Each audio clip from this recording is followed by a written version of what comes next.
প্রিয় দেশবাসী, দেশে কিংবা বিদেশে, কাছে কিংবা দূরে, যে যেখান থেকে আপনারা আমার ভিডিওটি দেখছেন, আমি আলামিন অতীতের কথা ডকুমেন্টারি এর পক্ষ থেকে আপনাদের জানাচ্ছি শুভেচ্ছা এবং সুস্বাগতম।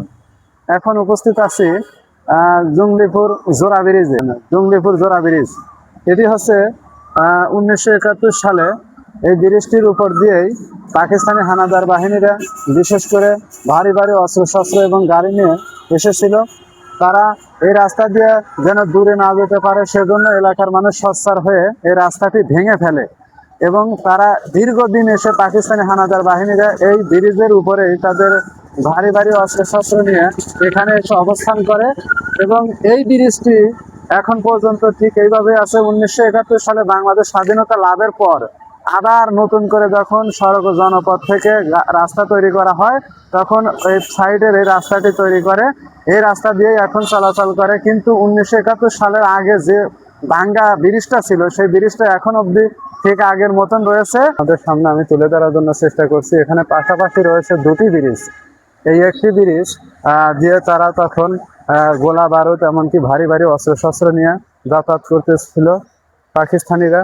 সেই ব্রিজটি এখন অবধি ঠিক আগের মতোই রয়েছে। এখন সেই ব্রিজটি আপনাদের দেখাতে যাচ্ছি এবং এর পাশে আরো একটি ব্রিজ রয়েছে। সেই ব্রিজটি 1971 সালে বাংলাদেশ স্বাধীনতা লাভের পর আবার নতুন করে রূপ নিয়েছে, সেটিও এখন আপনাদের সামনে দেখানোর চেষ্টা করব। এটি হচ্ছে পুরাতন ব্রিজ। এই ব্রিজ দিয়েই পাকিস্তানিরা মোটামুটি ভারী অস্ত্রশস্ত্র নিয়ে এসেছিল, কিন্তু এই ব্রিজের ওপারে আর যেতে পারেনি। রাস্তাটি এলাকার লোকজন এবং সকলে মিলে রাস্তা ভেঙে ফেলেছিল যাতে আর বেশি তারা না যেতে পারে। এই পর্যন্ত এসেই তারা সীমাবদ্ধ ছিল পাকিস্তানি হানাদার বাহিনীরা, এর বেশি গাড়ি নিয়ে যাতায়াত করতে পারেনি। পরবর্তীতে 1971 সালে পরবর্তীতে এই নতুন ব্রিজটি নির্মাণ করা হয়। এই ব্রিজটি এখন মূলত ঢাকাগামী রাস্তার সাথে অ্যাডজাস্ট করা হয়েছে।